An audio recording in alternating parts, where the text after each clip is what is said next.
Good morning po. Tayo po'y mag-aral ng salita ng Diyos. The book of Matthew chapter 8 verse 10. Namangha si Jesus nang marinig ito at sinabi niya sa mga taong sumusunod sa kanya, "Tandaan ninyo, hindi pa ako nakakita ng ganito kalaking pananampalataya sa buong Israel." Understanding faith. At kapansin-pansin po dito sa text natin today, namangha si Jesus sa pananampalataya po ng Roman captain. Ano po? At pag-aralan po natin yan, bakit po namangha ang Panginoong Jesus sa pananampalatayang ipinakita po nitong lalaking ito. Unang-una po, tingnan niyo po yung salitang ginamit po dyan. Sa English Bible po, Jesus marveled. Kasi malinaw po sa Bible, ang Panginoong Hesus po nai-impress siya kung ang isang tao po'y may pananampalataya. At ang sabi rin sa Hebrews 11:6, without faith, it is impossible to please God. Kaya sa kanya pong ministry, ang Panginoong Hesus po nire-require niya naman ng palataya ang isang tao.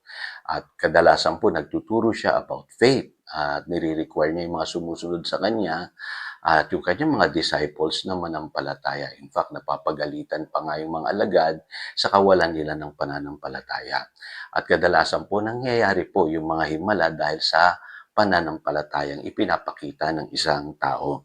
Kaya mahalaga na pag-aralan po natin ito. Ano ba yung pananampalatayang meron dito sa Roman captain na ito o Roman centurion na binabanggit po dito? Unang-una po makikita ninyo na itong Roman centurion, sa verses 5 and 6, ganito po yung kanyang sinabi.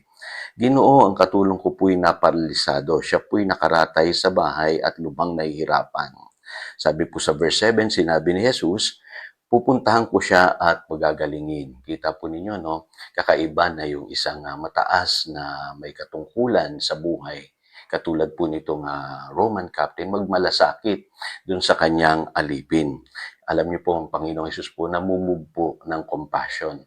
Kaya nakita niya na itong lalaking ito, napaka-humble, at gusto niya pang tulungan yung kanya pong servant na na-paralyze o may sakit, Pupunta na sana ang Panginoong Hesus. Kaya lang ang sabi nitong lalaking ito, ngunit sumagot sa kanyang opisyal, Ginoo, hindi po ako karapat-dapat na puntahan pa ninyo sa aking bahay. Sabihin lamang po ninyo at gagaling na ang aking katulong. Ako'y nasa ilalim ng mga nakakataas na pinuno at may nasasakupan ding mga kawal. Kapag inutusan ko ang isa pumunta ka roon, siya'y pumupunta. At ang isa naman, halika, siya'y lumalapit. Kapag sinabi ko sa aking alipin, gawin mo ito, ginagawa nga niya iyon. So, nandirito po yung revelation sa verses 8 and 9. Kasi ang pananampalataya po, hindi lang yung basta naniniwala lang tayo. Kailangan meron po tayong understanding. Faith comes with a revelation. So, ibig sabihin, ano ba yung pagkakaunawa natin ng pananampalataya? At itong Roman centurion, meron siyang pagkaunawa kung ano yung pananampalataya. Ang sabi niya, hindi na kailangan kayo pumunta pa sa aking bahay. Sabihin na lamang po ninyo at gagaling na ang aking katulong. Kasi malinaw po sa Bible po, may authority po ang words ng ating Panginoong Jesus. Kaya alam niyo po, sa spirit world po, makapangyarihan po ang salita. At ang salita po ay hindi yan nababound ng space and time.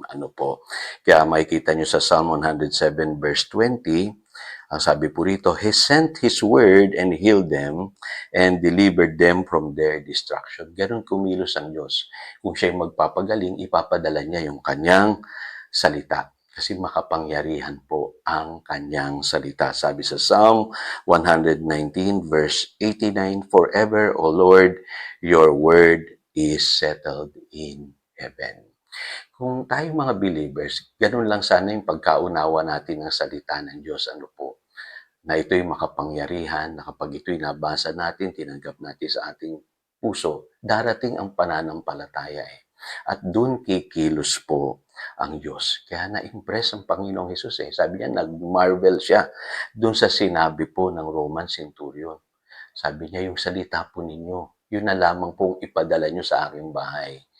At sapat na yun, hindi nyo na kailangang pumunta. Kaya makikita po ninyo, ang pananampalataya ay dumarating sa pamamagitan po ng pakikinig at pakikinig ng salita ng Diyos. Kaya dito makikita ninyo sa verse 13, malinaw sinabi, At sinabi ni Jesus sa opisyal, umuwi ka na, mangyayari ang hinihingi mo ayon sa iyong pananampalataya. At sa oras din yun ay gumaling ang katulong ng kapitan. So, nakita po ninyo kung gaano ka-powerful ang Word of God. Hindi po yan lilimitahan ng space and time. Nung nanampalataya, yung lalaking yun, gumaling yung kanya pong katulong, yung kanyang servant. So, ano makikita nating lesson po dito? Napakahalaga po ng Word of God sa pananampalataya. At yung salita ng Diyos, yun po ang kanyang ginagamit para po makapaghimala sa ating buhay. At may authority po yun. Kung tayo po'y naniniwala sa authority ng salita ng Diyos, sapat na yun para po tayo ay manampalataya. Tayo po'y manalangin, dakilang Diyos, salamat po. At muli may natutunan kami patungkol sa pananampalataya. Napakahalaga po pala nito.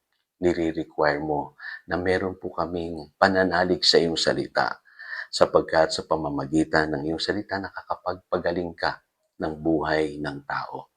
At kailangan namin yan sa panahon namin ngayon, Panginoon. Marami sa amin ang may sakit, nahihirapan. Lord, send forth your word and heal them.